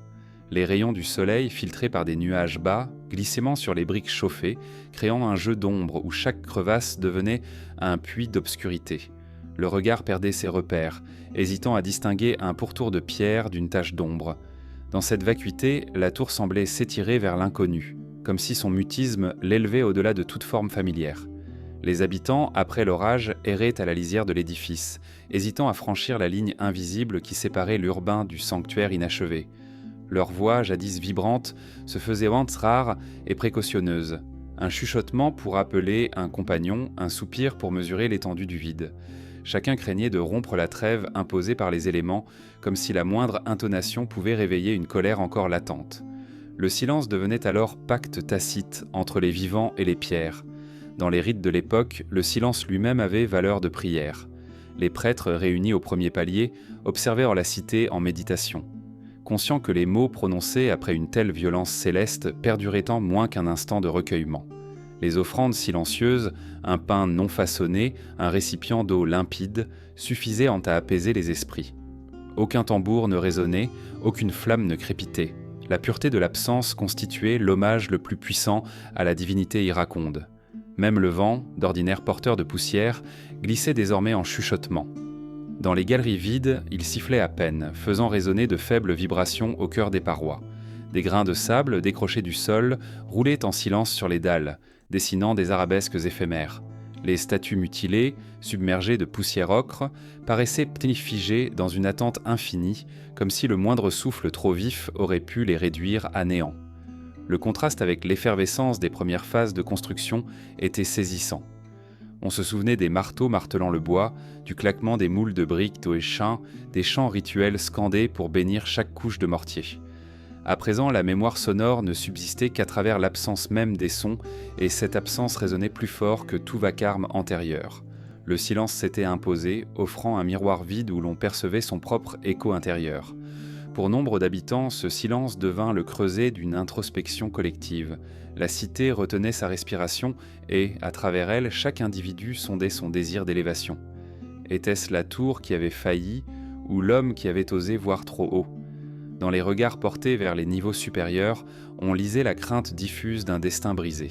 Le silence implacable faisait émerger l'humilité comme seule réponse possible. La tour muette prit alors une dimension mythique. Les conteurs, réunis autour des feux éloignés, évoquaient sans plus marquer son mutisme comme un signe. La parole humaine était un cadeau fragile, et Baby-Lu en avait perdu le privilège. Certains murmuraient qu'il sentait voir la présence d'un être invisible au sommet, veillant sur l'ouvrage, prêt à reprendre la parole lorsque l'humanité serait enfin prête. D'autres n'entendaient rien, persuadés que le silence éternel marquait la fin du projet le plus audacieux jamais entrepris. Les siècles passèrent, les murailles s'effritèrent, et le silence s'étendit sur un désert naissant. Les dunes, glissant sur les paliers dits continus, effaçaient peu à peu la trace de la rampe hélicoïdale. Les galeries s'ensevelirent, ne laissant perceptible qu'une sinueuse empreinte à peine visible. Le silence devenait complice des sables, bénissant la lente réintégration de la tour au sein de la terre originelle. Lorsque les fouilles commencèrent des millénaires plus tard, ce même silence accompagna les premières pioches. Les archéologues, attentifs, avancèrent à l'aveugle dans les corridors enfouis, redoutant que le moindre mot bruyamment prononcé ne fasse s'écrouler ce qui demeurait encore debout. Les lampes à huile projetaient une lueur tremblante sur les parois, révélant sporadiquement des fragments de textes cunéiformes. Le calme régnant amplifiait chaque respiration et chaque craquement de silex, transformant le chantier en un lieu sanctifié par l'absence. Dans les musées, les vestiges exhumés sont présentés dans des vitrines silencieuses, isolées des conversations quotidiennes. Le visiteur, confronté à ces fragments, ressent l'inquiétante étrangeté d'une parole interrompue. Les tablettes bafouillent encore un récit interrompu, tandis que des morceaux de briques gravées témoignent d'un texte inachevé. Le silence des tours s'insinue alors dans nos pensées, nous invitant à combler les vides par notre imagination, à prêter voix aux témoins muets du passé. Le silence, finalement, n'est pas l'oubli. Il installe une présence latente, une invitation à écouter ce qui ne peut se dire. Il tisse un pont entre le passé et le présent, reliant l'achèvement brisé de Baby-Lu à nos propres interrogations sur la fragilité du langage et des rêves. Et lorsque le silence devient trop lourd pour rester immobile, il finit par céder la place aux murmures. Murmures que nous récupérerons bientôt dans la partie suivante, alors que les voix dispersées chercheront à renaître de l'ombre. Au sortir du grand silence, les voix reprirent vie, fragmentées comme les éclats d'un morceau d'un miroir brisé. Les habitants de Baby-Lu, contraints d'abandonner l'unité linguistique qui avait accompagné l'essor de la tour, découvrirent ainsi qu'il existait désormais non pas une langue unique, mais une multitude de rumeurs intimes, circulant de quartier en quartier. Les dialectes sumériens, akkadiens, ourites et amorites se mêlaient à présent dans un chœur dissonant que chacun percevait différemment. Cette polyphonie nouvelle transforma les échanges quotidiens en un tissage de gestes, de mots empruntés et de regards complices. Chaque phrase prononcée devenait une aventure risquée, un pari sur la capacité de l'autre à déchiffrer l'écho d'une voix étrangère. Dans les bazars effervescents, les marchands adaptaient tout leur discours à leur auditoire. Un carrefour commerçant pouvait entendre un négociant entamer une négociation en akkadien, glisser quelques formules en araméen pour rassurer un caravanier, puis conclure en sumérien par une bénédiction destinée à garantir le bon déroulement de l'échange. Dans ce kaléidoscope, chaque mot portait en lui la mémoire d'une terre lointaine. Les épices, les étoffes et les métaux devenaient en support d'un langage pluriel. Un simple étalage de denrées suffisait à déclencher un dialogue imprévisible, où la compréhension naissait parfois d'un simple sourire ou d'un geste de la main. Les caravanes, autrefois silencieuses, se firent porteuses de ces voix dispersées. À l'aube, lorsque les dromadaires s'ébranlaient virtendant vers les déserts, un écho de rumeurs flottait dans l'air. Chants de chameliers en langue amorite, comptines des enfants des oasis en sumérien, prières d'éleveurs en akkadien. Chaque halte nourrissait la transmission orale. Un conteur évoquait le mythe de la création. Un marchand récitait des proverbes, un poète improvisait une strophe. Ces instants fugitifs permirent aux idiomes isolés de survivre, de se transformer, et parfois de donner naissance à de nouveaux pidgins, langues hybrides, nées de la nécessité de comprendre et d'être compris. Dans l'ombre des sanctuaires, les prêtres poursuivirent toutefois leur mission de gardien des mots sacrés. Ils recopient en parallèle les hymnes sumériens et les prières akkadiennes, offrant aux fidèles des versions bilingues destinées à maintenir un lien avec la tradition. Ces parchemins d'argile rangés dans des coffrets scellés circulaient entre temples, servant de base à une liturgie retravaillée où chaque phrase conservait un vestige d'ancienneté. La coexistence de ces textes dévoilait une ruse discrète. L'oubli de la langue unique laissait place à la richesse d'une multiplicité assumée, cherchant dans la diversité un écho plus profond du sacré. Les maisons de notables conservaient pour leur part des bibliothèques énigmatiques. Des tablettes inscrites en sumérien voisinant avec des contrats en akkadien témoignaient de la complexité retrouvée des échanges juridiques et administratifs. Les scribes, désormais multilingues par nécessité, jonglaient avec les corpus et inventoriaient les termes équivalents pour chaque concept. Leur art consistait à créer des gloses, de petites annotations destinées à éclairer un mot trop étranger au lecteur.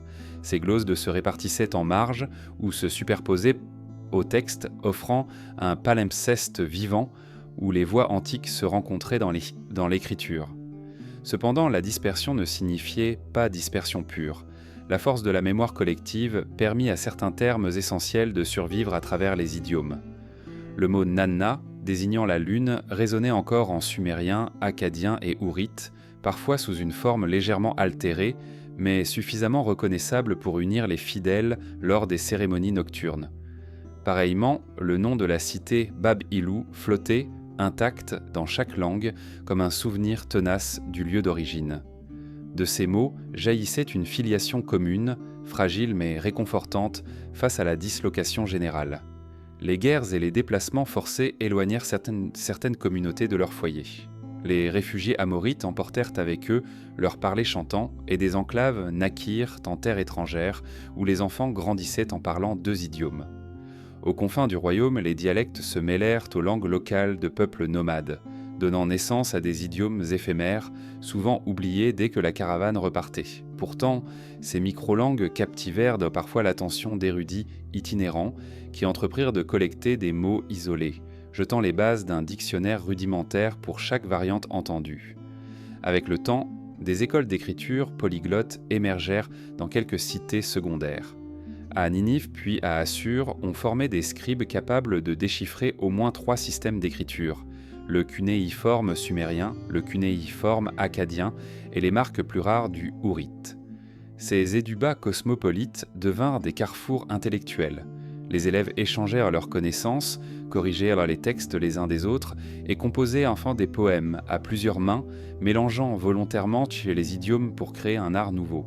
Cette renaissance discrète fit naître une littérature scindée mais incroyablement riche où chaque strophe reflétait la multiplicité des voix humaines. Les vestiges matériels de ces traditions sont rares. Quelques tablettes découvertes dans des sites périphériques révèlent des listes de mots, traduisant un terme sumérien en akkadien, puis encore en ourite, parfois même en proto-araméen. Ces petits glossaires destinés à l'apprentissage témoignent de la volonté de conserver un pont entre les idiomes. Les chercheurs du XXIe siècle, en recomposant ces listes, entendent encore l'effort de transmission. Chaque duplication de mots trahit une attention portée à la nuance, à la musicalité de la prononciation et à la fidélité du sens. Pourtant, malgré ces initiatives, la fragmentation demeurait. Les voix dispersées ne se retrouvaient jamais tout à fait. Certaines s'éteignaient au fil des générations, d'autres s'embellissaient dans l'éloignement. Une comptine d'enfants immortalisait un lexique akkadien dans les steppes, tandis qu'un mythe sumérien continuait de vibrer dans la mémoire d'un petit royaume isolé. C'est cette mosaïque de survivance et d'extinction qui fit de la période post-Babel un âge de métamorphose silencieuse où la langue n'était plus un outil de pouvoir, mais un trésor fragile à préserver. Nous laisserons ces voix reprendre leur souffle, portées par le vent de l'histoire, pour plonger ensuite dans les cavernes mystérieuses des fouilles et découvrir les vestiges sous la poussière. Lorsque les siècles eurent étendu leur manteau de sable sur les murs effondrés de Babilou, la cité disparue ne disparut pas totalement. Elle se mua en un réseau de vestiges muets, ensevelis sous des mètres de poussière et de ruines.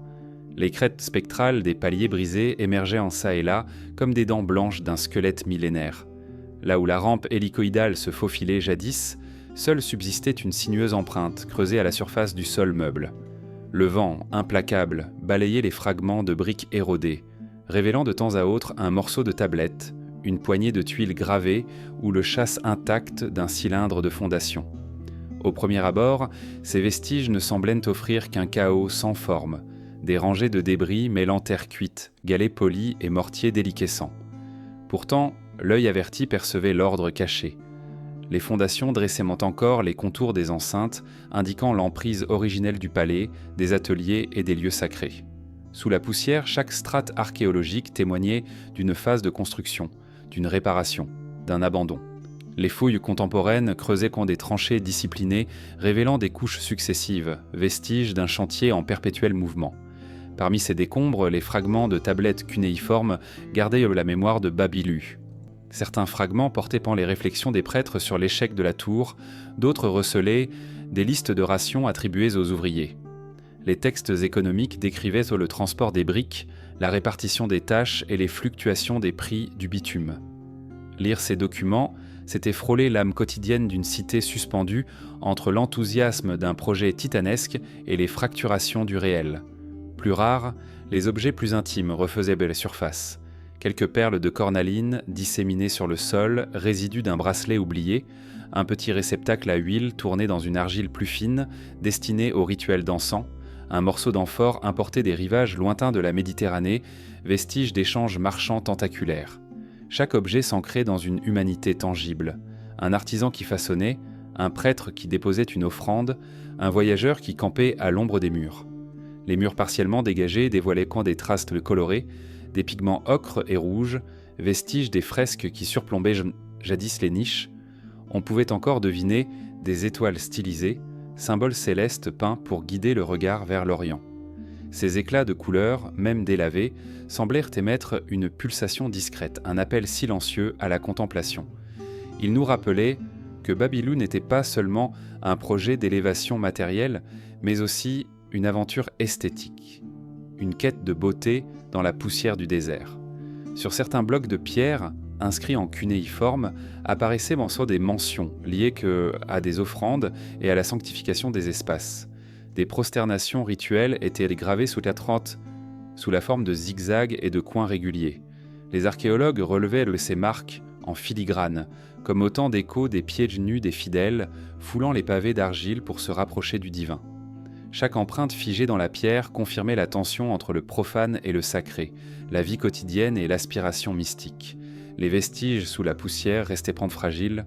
Les pluies rares mais soudaines pouvaient ravaler en quelques instants les découvertes précaires, ruissellements, effondrements et brassages imprévus des sédiments.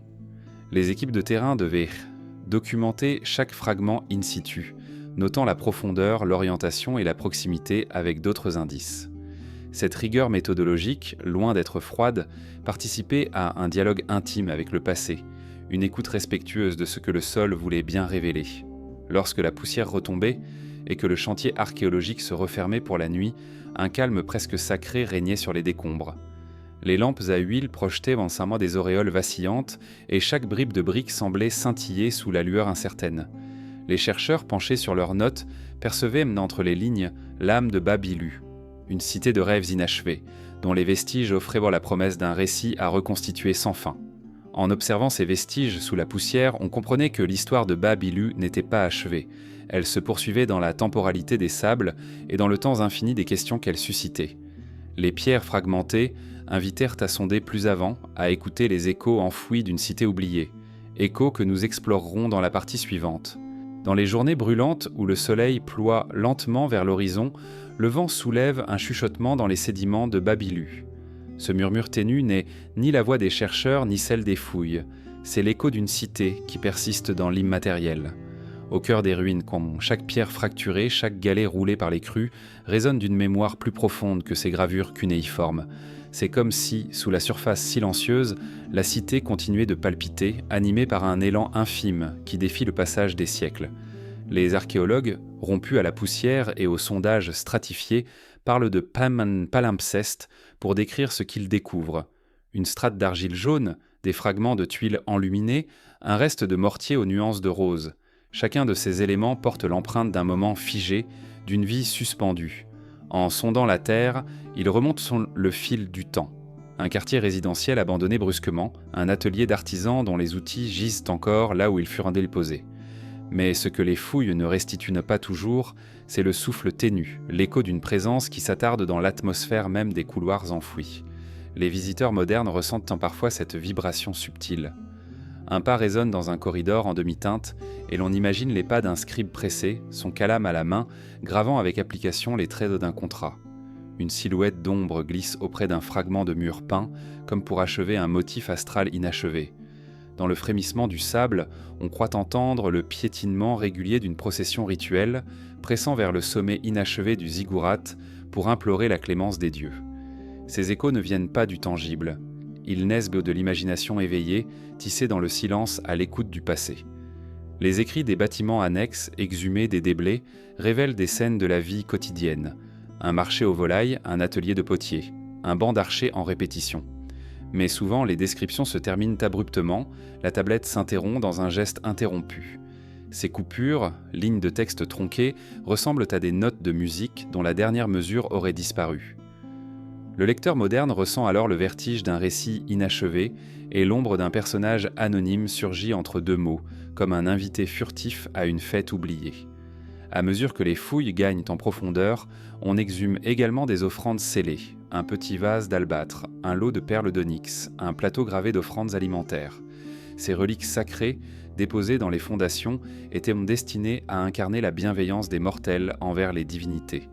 Désormais, elles apparaissent comme des témoins silencieux d'un rituel immémorial. En les observant, on comprend que Baby-Lu ne fut pas seulement une prouesse architecturale, mais une symphonie de gestes et de croyances, un vaste théâtre de l'invisible. Les échos d'une cité oubliée se lisent aussi dans la toponymie locale. Les paysans des plateaux environnants parlent d'un chant des murmures, là où la brise fait vibrer les herbes sèches selon une mélodie imprévisible. D'autres évoquent une « source du lointain », où l'eau s'écoule avec un léger clapotis, comme pour reprendre une parole enterrée. Ces lieux, marqués par la tradition orale, renvoient aux habitants un fragment de Baby-Lu, distillé au fil des générations. La mémoire populaire, moins rigoureuse que l'archéologie, nourrit pourtant ce lien précieux entre le présent et l'oubli. Les échos se manifestent également dans le regard des artistes contemporains. Peintres et sculpteurs puisent dans ce mystère pour créer des œuvres évoquant Baby-Lu sans jamais la reconstituer fidèlement. Une toile abstraite jouant sur des teintes d'ocre et de bleu céleste suggère les gradins effondrés du ziggurat, une installation sonore mêlant en fond un souffle de vent et l'écoulement d'eau évoque la vie éphémère de la cité. Ces créations résonnent avec les vestiges tangibles, transformant le site archéologique en source d'inspiration infinie. La littérature, elle aussi, cultive ses échos. Des poètes ont écrit des vers sur l'impossible élévation. Des romanciers ont placé sur Baby-Lu des personnages imaginaires qui cherchent la trace d'un père disparu dans le chantier. Ces récits sont empreints d'une mélancolie douce, où la cité oubliée devient le miroir de nos propres rêves inachevés. Dans ces pages, l'écho de Baby-Lu s'enrichit d'émotions contemporaines. Désir de transcendance, attente d'une rédemption, nostalgie d'un monde plus simple. Mais l'archéologie ne se limite pas à l'évocation artistique, elle cultive une écoute attentive des strates géologiques. Les spécialistes en géophysique mesurent dans les micro-vibrations du sol, cherchant à cartographier ce que la lame de la truelle ne peut atteindre. Des relevés électromagnétiques révèlent dans des poches de vide, témoins de galeries souterraines. Des analyses de points spectrales détectent la présence de charbon de bois, résidu des fours à briques. Ces données scientifiques, mêlées aux récits poétiques, composent un tableau polyphonique où Bab Ilu réapparaît par éclats, comme une partition partiellement reconstituée. La dispersion des vestiges, autrefois perçue comme un obstacle, est devenue un atout. Chaque site périphérique, chaque point de fouille, contribue à reconstituer la cité en mosaïque. Les fragments locaux, un parement de mur, un fragment de colonne, dialoguent avec les découvertes plus centrées, formant un réseau de correspondance. Les chercheurs comparent leurs découvertes, organisent des symposiums internationaux, échangent des clichés 3D et des relevés topographiques. À travers cette collaboration mondiale, l'écho de Bab Ilu franchit les frontières, retrouvant une voix illimitée. Pourtant, chaque mot retrouvé, chaque structure mise au jour, ne fait que rappeler l'immense étendue de ce qui demeure, enfoui. Les couches supérieures de ruines cèdent la place à des sédiments millénaires, vestiges d'épisodes antérieurs et postérieurs. Sous la cité, les sols révèlent parfois des installations plus anciennes, antérieures même au projet de la tour, suggérant que Bab Ilu reposait sur une continuité de lieux sacrés. Ces découvertes invitent à repenser la généalogie du site. L'écho de Bab Ilu ne serait qu'un chapitre d'une histoire plus vaste remontant à l'aube des cités de Mésopotamie. C'est dans cette mélodie complexe que se poursuit notre quête, écouter les échos d'une cité oubliée tout en sondant les strates plus lointaines du désert. Bientôt, nous plongerons dans les secrets enfouis du sable, là où le désert a recueilli les dernières traces avant de les recouvrir, et où se déroulent les dernières révélations qui attendent d'être déterrées. Quand le soleil décline sur l'horizon, le désert s'anime d'une clarté crépusculaire, transformant les dunes en vagues silencieuses. Bab Ilu, enseveli sous des siècles de sable, ne laisse apparaître qu'une crête isolée, comme un doigt discret pointant vers l'invisible. Mais le désert ne garde pas seulement les ruines d'une cité. Il recèle des mystères subtils, faits de traces éphémères et de signes que seuls les regards attentifs peuvent déchiffrer. Là où le sable s'amoncelle et glisse, se cache un réseau ancien de galeries oubliées, de réservoirs d'eau et de chemins secrets, que le moindre murmure d'une brise prête à la découverte.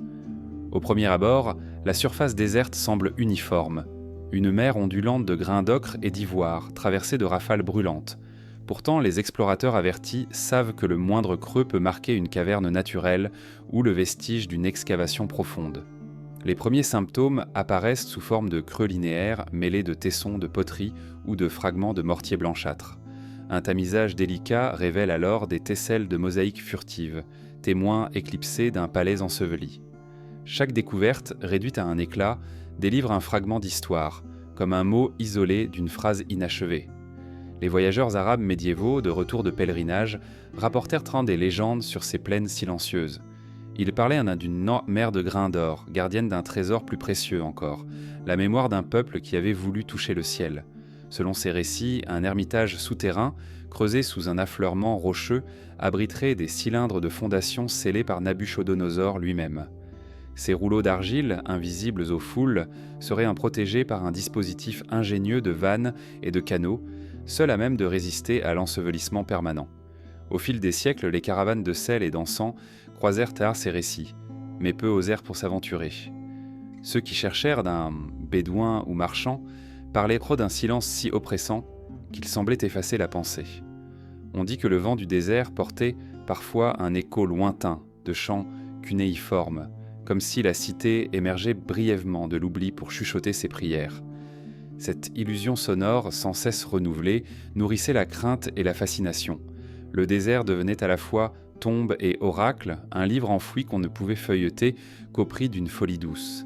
Les fouilles modernes, pourtant, n'en restent pas à l'anecdote.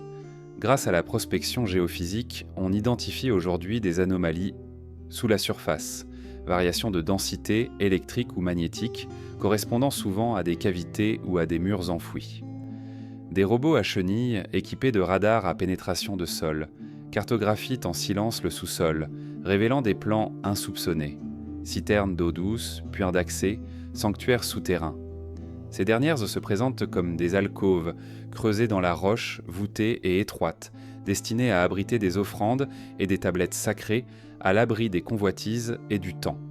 À l'aube, lorsque la lumière rasante souligne les irrégularités du terrain, surgissent également les vestiges d'une végétation mystérieuse. Palmiers nains, tamaris et buissons épineux, témoins des liaisons hydrauliques déployées jadis pour irriguer les jardins suspendus. Des canaux souterrains s'étendaient sous des couches de sable fin, acheminant l'eau provenant de sources lointaines. Ces rigoles, maintenues en état par un ingénieux système de vannes, assuraient la subsistance de palmeraies luxuriantes autour du ziggurat. La redécouverte de ces conduits, ponctués par d'anciennes valves de bronze, révèle l'ingéniosité hydraulique des bâtisseurs, capables de façonner le désert en oasis prodigieuses. À l'endroit même où le sable s'effondre brusquement, on peut encore entrevoir les silhouettes érodées de statues de gardiens en briques cuites.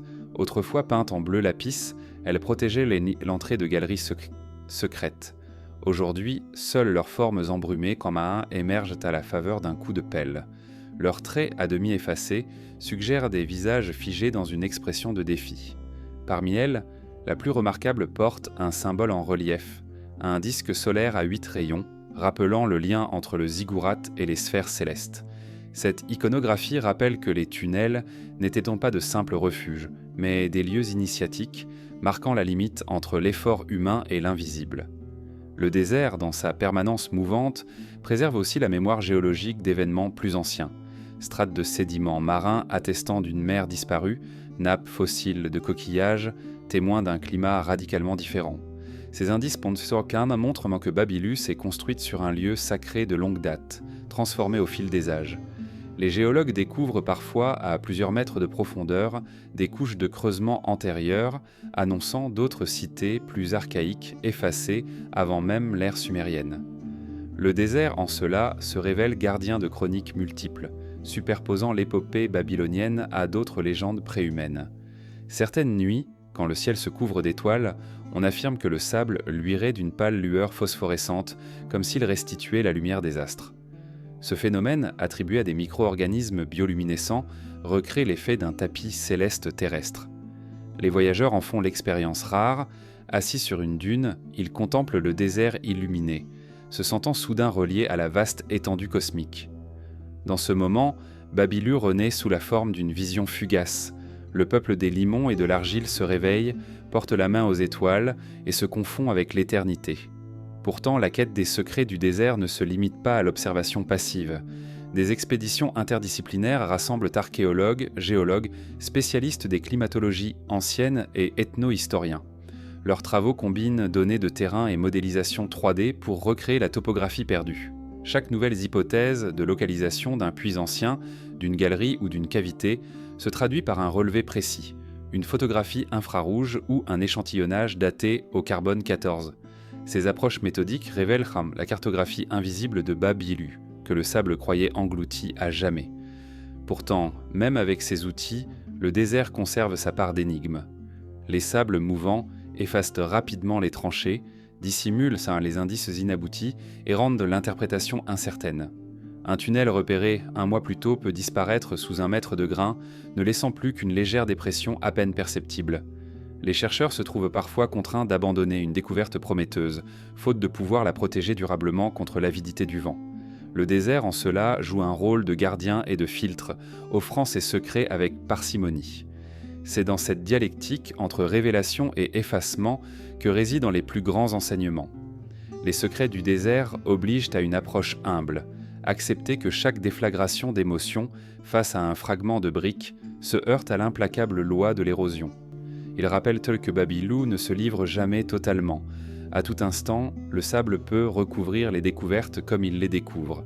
Et c'est précisément cette alliance fragile entre la permanence de la Terre et l'instabilité des dunes qui confère au site son mystère éternel. Dans la partie suivante, nous tournerons notre regard vers les mots mêmes de Babylu et entreprendrons, à la recherche du verbe, pour tenter de ranimer la puissance des langages ineffables qui jadis circulaient entre les murs d'argile. Après avoir sondé les galeries secrètes du désert et écouté les échos muets des bâtiments ensevelis, le moment est venu de s'attarder sur la substance même de la parole, le verbe jadis prononcé à Babylu. Les murs porteurs, les offrandes antiques, les inscriptions funambules et les pigments érodés ont livré un vestige tangible. Mais c'est dans le souffle, dans l'articulation perdue, que réside le cœur de cette cité oubliée. Partir à la recherche du verbe, c'est s'aventurer dans un territoire incertain, où chaque syllabe reconstituée rapproche de l'âme disparue des bâtisseurs et de leurs dieux. Sur les tablettes de fondation et les cylindres d'argile, les scribes gravellant des récits entiers. Hymnes, prières, listes d'ingrédients pour les rituels. Chaque trait cunéiforme rendait compte d'un verbe. Offrir, invoquer, reconstruire, espérer.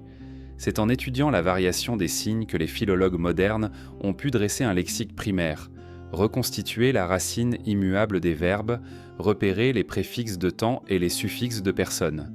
Mais la langue ne se réduit pas à un dictionnaire, elle vibre dans l'intervalle entre deux sons, dans la pression du souffle et dans la cadence du rythme. Les premiers chercheurs se sont appuyés sur des textes bilingues, retrouvés à Mari et à Ninive, où l'akkadien tardif se voit traduit en sumérien ancien. Ces gloses, véritables ponts entre deux idiomes, offrent un guide pour imaginer la prononciation originelle. Un mot sumérien comme nam, destin, correspond souvent à l'akkadien chitu. En comparant les deux versions, on comprend que la finale en U pouvait se muer en U sonorisé ou en oka plus ouvert. Les incertitudes demeurent, mais c'est exactement ce flou qui donne à l'exercice son aura mystérieuse. Pour aller plus loin, certains linguistes se sont tournés vers la phonétique expérimentale, recréer le son à l'aide de larynx artificiels ou d'IRM fonctionnels. Des volontaires, formés à l'université de Chicago ou de Leipzig, apprennent à reproduire des syllabes sibilantes et gutturales en travaillant la position de la langue et la modulation du larynx. Chaque enregistrement, accompagné d'une analyse spectrographique, devient un indice précieux, une onde de fréquence qui pourrait correspondre à l'accent d'un prêtre d'Enki ou d'un marchand d'orge.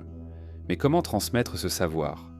Les ateliers d'écriture moderne, inspirés des édubas mésopotamiens, initient une nouvelle génération de philologues artisans.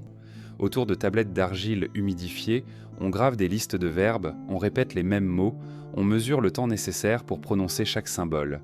Les universitaires en revêtent parfois les habits rituels pour renforcer le lien avec le sacré. Un rite d'apprentissage où l'acte de tracer les signes devient prière et méditation.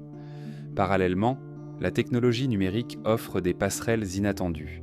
Programmes de modélisation sonore et d'intelligence artificielle tentent parfois de prédire les liaisons vocales, les diphtongues et les inflexions. En analysant les mots survivants et en établissant des corrélations statistiques, ces algorithmes proposent des variantes de prononciation assorties d'un degré de confiance. Chaque hypothèse est soumise à la critique des spécialistes qui isolent les anomalies et ajustent les modèles pour éviter les artefacts modernistes.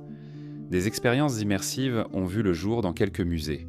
Les visiteurs peuvent enfiler un casque de réalité virtuelle et entendre une reconstitution sonore du sanctuaire du sommet peu après son inauguration.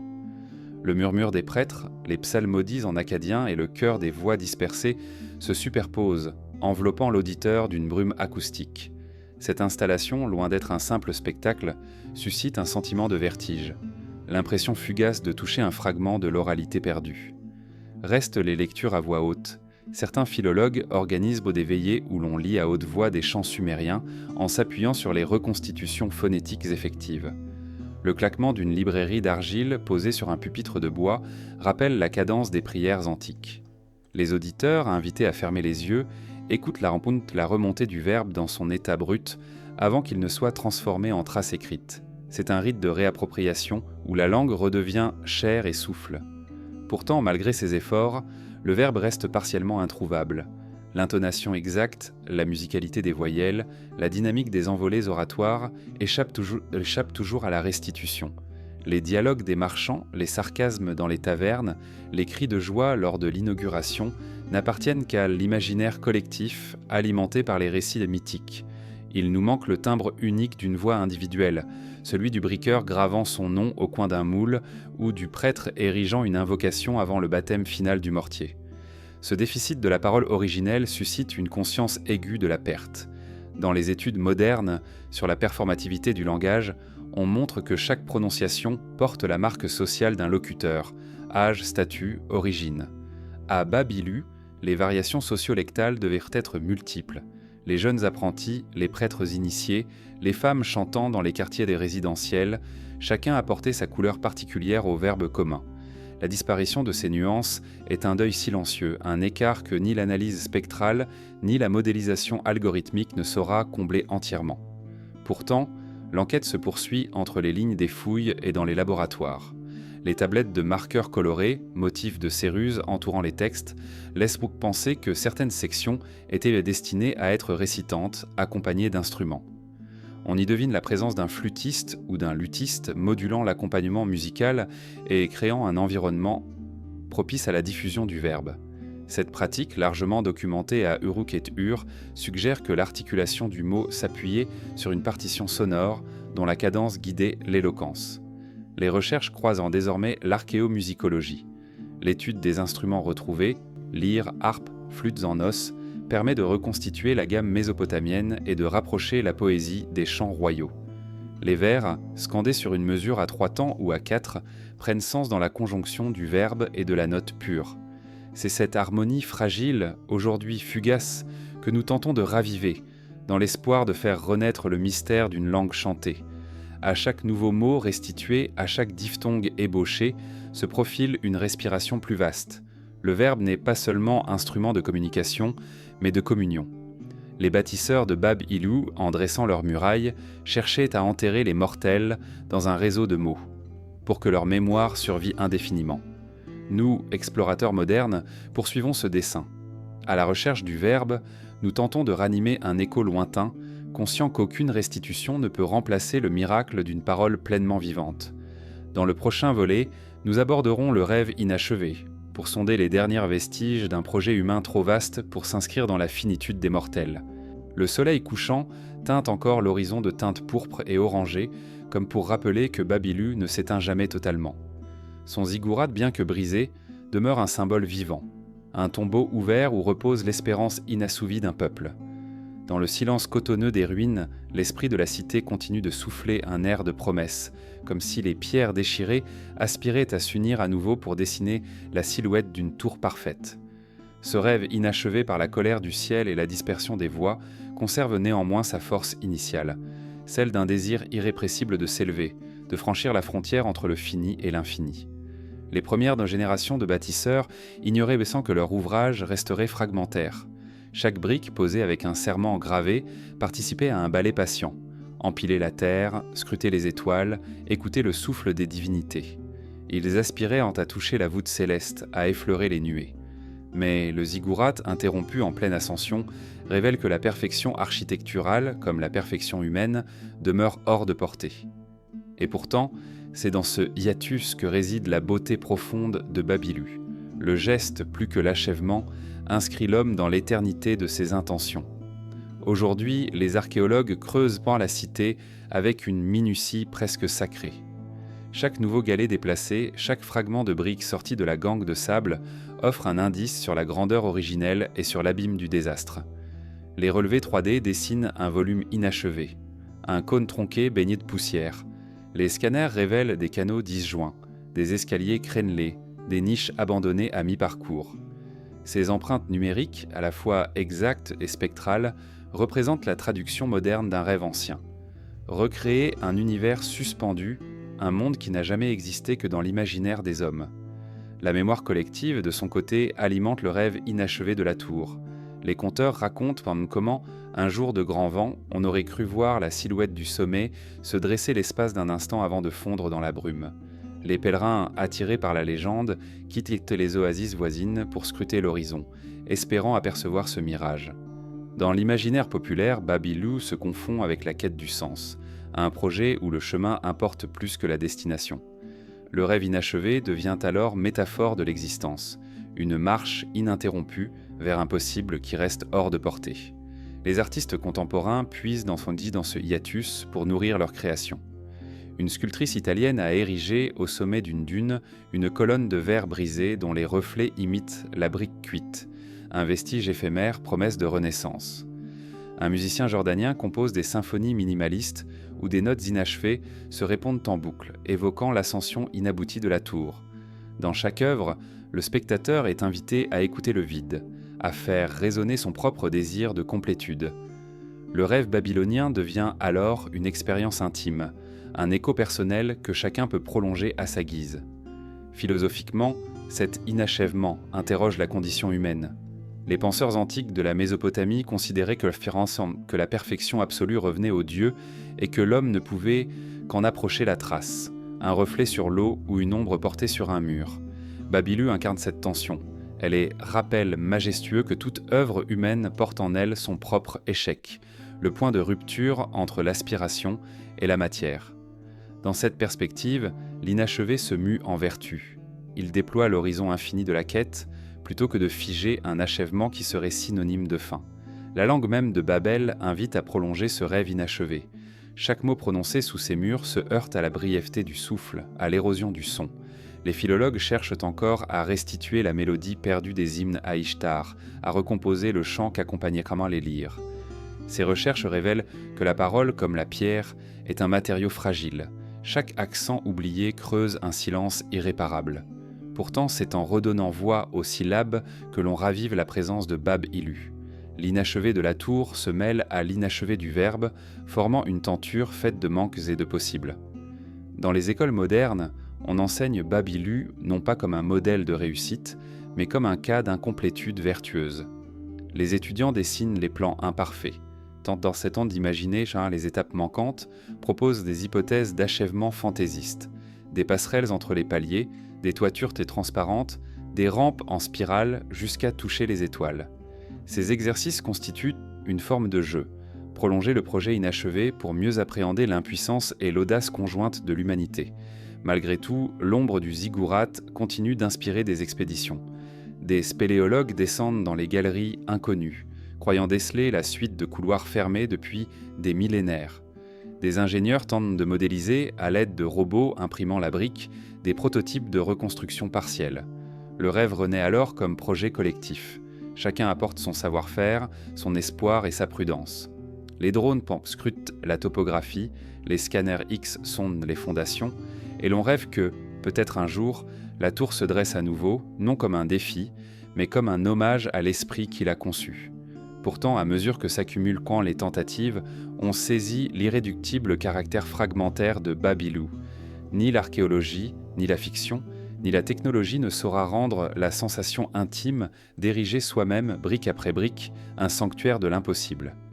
C'est dans cet écart que le rêve prend toute sa dimension tragique et sublime, car il se nourrit de l'inachèvement. Le désir de toucher le ciel, même s'il se brise, porte en germe la possibilité de renaître, de trouver un chemin toujours recommencé. Dans le silence qui précède la nuit, la silhouette brisée du ziggurat s'efface peu à peu sous l'obscurité. La poussière retombe sur les chemins abandonnés, déposant un voile léger sur les briques dispersées. Pourtant, les pierres semblent palpiter d'une énergie résiduelle, gardienne d'un rêve que nul ne pourra jamais achever. Et c'est précisément cette incomplétude qui confère à Bab-Ilu sa force immortelle. Un projet où l'homme, à travers son échec, dessine l'horizon infini de son propre désir.